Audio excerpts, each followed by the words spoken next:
Hey up Blogosphere.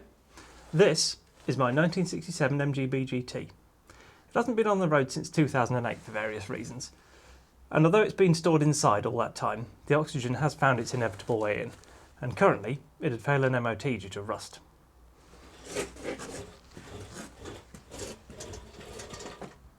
Some of that rust is here on the car's soft underbelly, and while I do have an inspection pit, that's not exactly an ideal working situation for parts of the car that overhang the sides. Plus, when it comes to adding new metal, you end up trying to weld overhead, which I'm not very good at, and I certainly don't enjoy being showered in spelter. Which is where the Tilt-O-Tron comes in.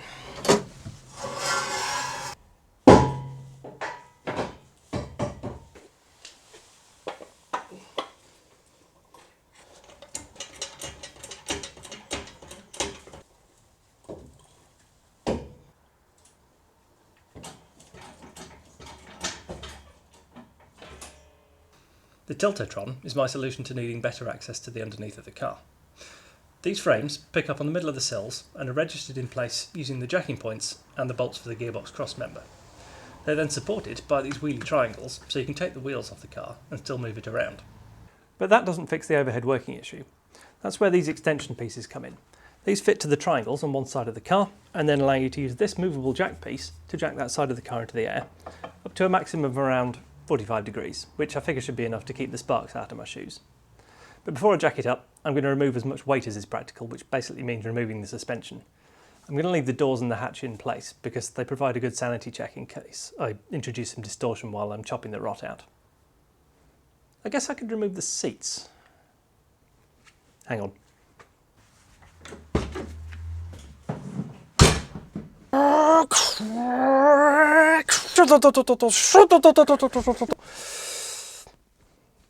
Yeah, I can take the seats out now.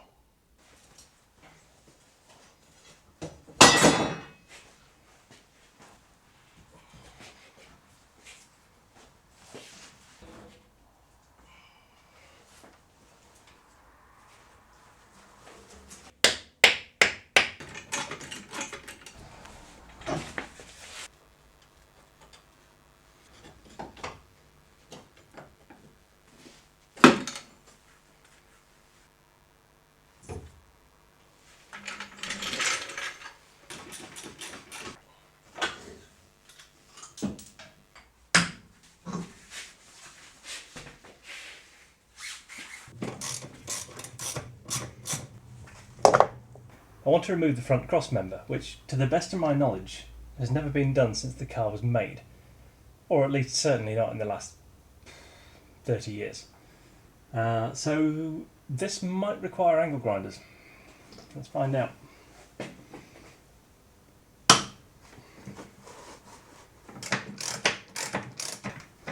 Well, that one was easier than I expected. You can guarantee that I'm going to have to cut one of the 4 in half though.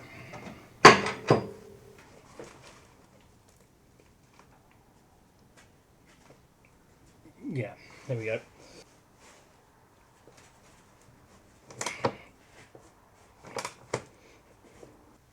Okay, this one's turning through, which is, how bad is that? It's not that bad. Okay, not off the underneath of this one.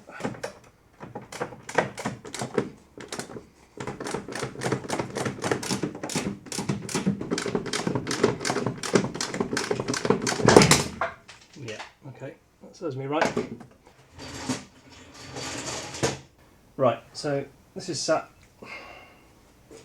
on the wooden blocks and on top of a drip tray, handy. This is in the way, it's a pain in the arse. Of course, it being a hot rod, I put stuff in the way. I put the remote mount oil filter head in the way of moving the rack around. Oh shit, and there's the anti-roll bar. Forgot about that.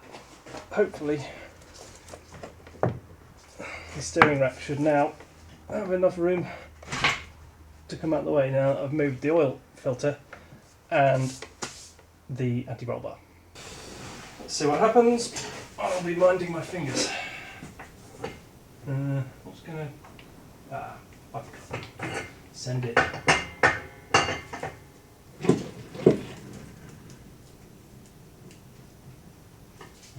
One side hanging up. There we go. So while the front cross member is now free, and I can move it around on the jack, I can't just pull it out from underneath the car because it's got bits on it that are higher than the valance. So I guess I'll just lower it onto blocks on the floor and pull it out when the car's in the air.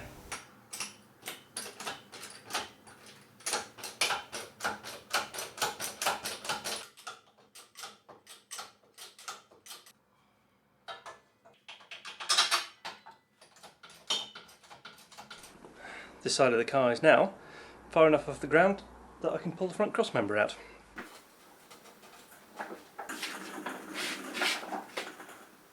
I was astonished at the condition of these cross member bolts. They've been hidden in a hole in a British Leyland car that's been driven on the road for since 1967, never been off, and I didn't have to drill them out, cut them, basically no rust on them. There's still a patch of original colour paint that this pad goes against.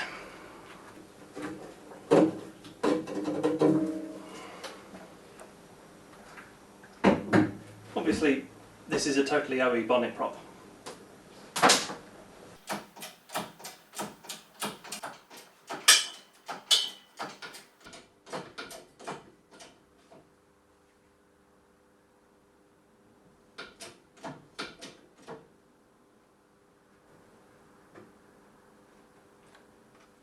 Bugger.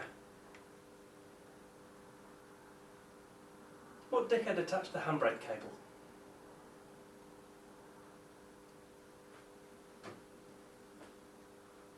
Well, it's a good job I was going to convert to disc brakes on the back, because that's scrap now, I'll tell you what. I think we'll fix that with the use of a saw. Please hold.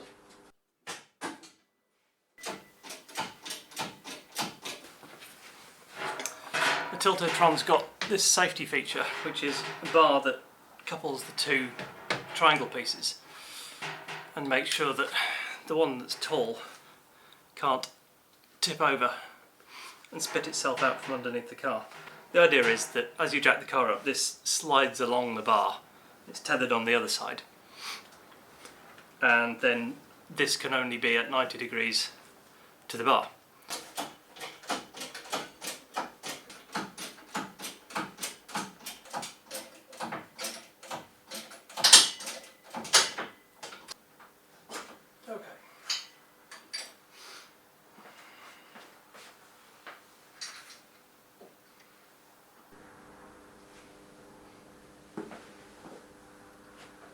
I think we'll call it good there, yeah? It's pretty good access to the underneath. Yeah.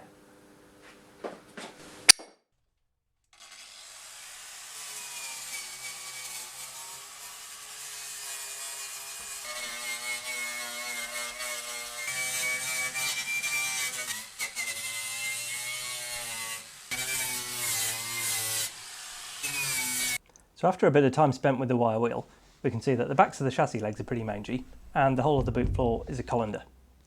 And all of that would be a lot of fabrication and patching work.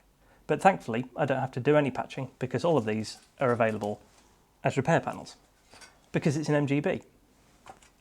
So after taking a few measurements and making myself a reference so I can get it back in the same place as it came off, it's time to start chopping out all this rot.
So after a big session of welding and grinding and welding and grinding and a gnashing and a wailing of teeth, it's now got a new rear chassis leg on this side, and I've taken care of some bits in this rear wheel arch, including a missing bump stop mount and sorting out some old patches that hadn't been done very well.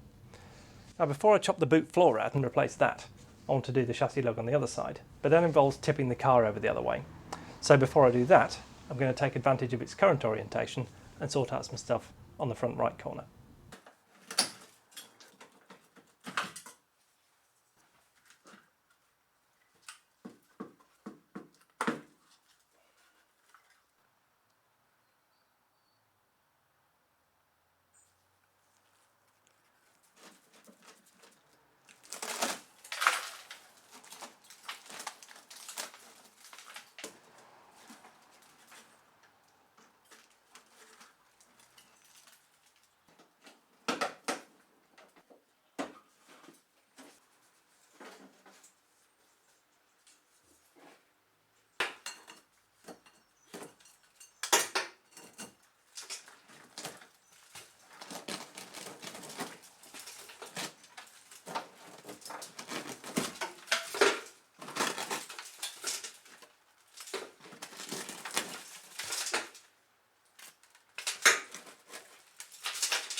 Oh, bollocks.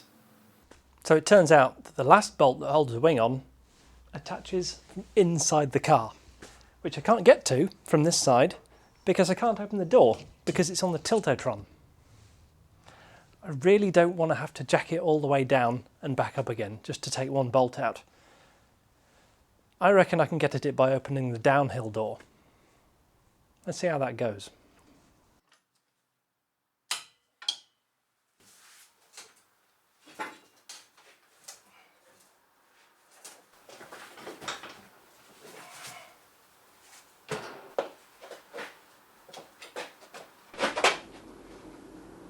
Seems plausible.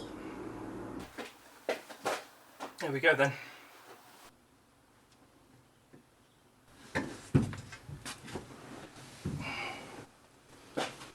Of course the wiper motor's in the way. I mean, why wouldn't the wiper motor be in the way? I found a combination of extensions that's allowing me to get at least the socket onto the bolt, but I can barely swing the ratchet due to the wiper linkage being in the way. Let's see if I can get any torque on it at all. It's turning. How handy that I don't have the speedo fitted.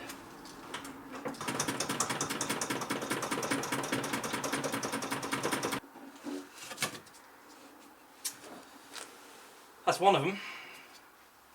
The other one is at an even more maddening angle. I'm not entirely sure I'm going to get to that yet. Turns out the other one is a different size bolt. Because of course it is. No, I don't like that either. Well, I don't seem to be able to fit the 3/8 drive tools in at all. Let's see if I can fit the 1/4 drive ratchet in. Why is this bolt here? And for you. Okay. Another hand on that? Yes, I can get 2 hands on it. Right. Alright, one click at a time. This seems to be the way of the business. So whoever designed this car and put this bolt here, I hate you. Sit rep. This second bolt, as far as I can tell, is turning through, and the only access to the other side of where the bolt might be is through this crevice, which I can't make any bigger because the door's in the way, because this is as far as it opens, because the Tilt-O-Tron is in the way. And I can't even get my finger onto the bolt, let alone a spanner. and I can't even get my phone camera in here to find out well enough if there's actually a nut in there. What the fuck? How would you even assemble it? How would you get a nut on there? I've been turning that bolt for quite a while with the ratchet. Okay, you know, maybe I only turned it round 7 or 8 times, but that should be enough to get, you know, some space going on, and there isn't any. Why is that not a weld nut? That was a new wing when it went on. It shouldn't have been bodged around.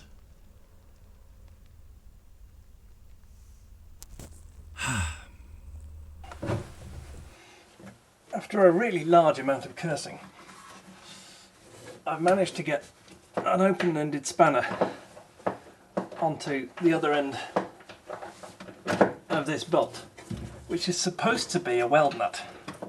Fuck knows why it isn't. How was this even assembled? How do you get a nut on there?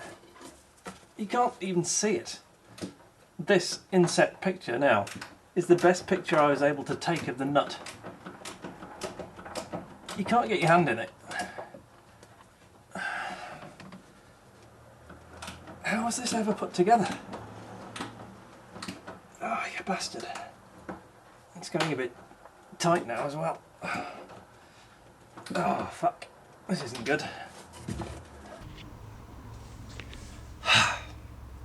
After nearly 3 hours of fighting this one bolt, it's now either galled up or full of cocoa, and somehow has managed to find itself in a position that's even more impossible to get a spanner onto. Can you guess what's going to happen next? Go on, try and guess. I'll give you a minute.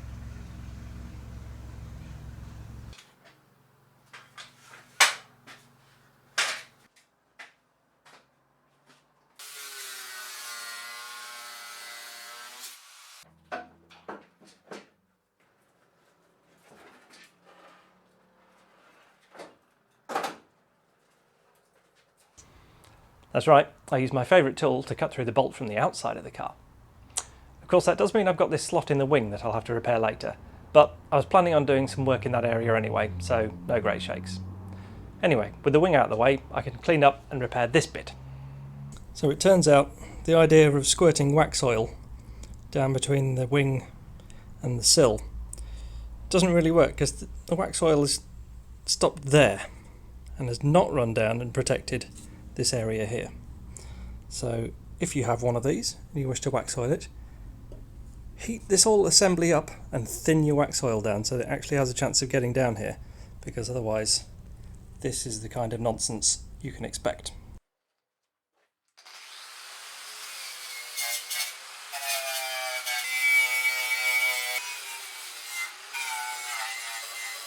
Capturing this before it goes away for the very last time, this little bit of grey here is the original colour. That is 1967 paint. Sandy beige is the colour. Well, it's coming off now.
This is gelled phosphoric acid.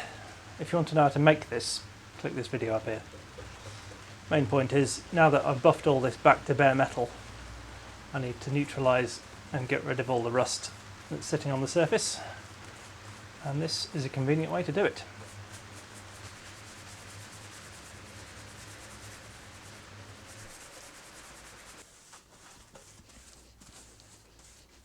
So after a first pass with the acid, it's much brighter, but I can see I've still got a few bits of paint that need taking off with the wire wheel, so I'll do that. But I think you get the general idea.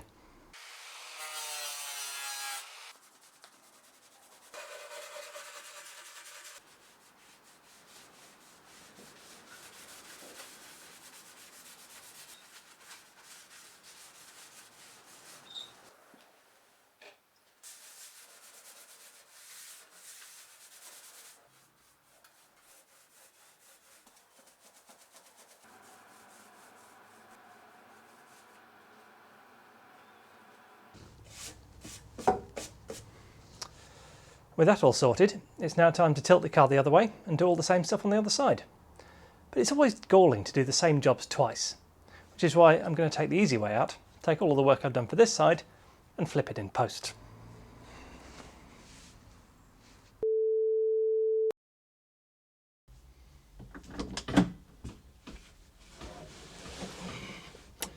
I think that's enough for this episode. Thank you to those of you that comment and subscribe to the channel. It does help keep me motivated to keep picking away at this project. Other than that, thank you for watching, and I'll see you on the next one. Bye for now.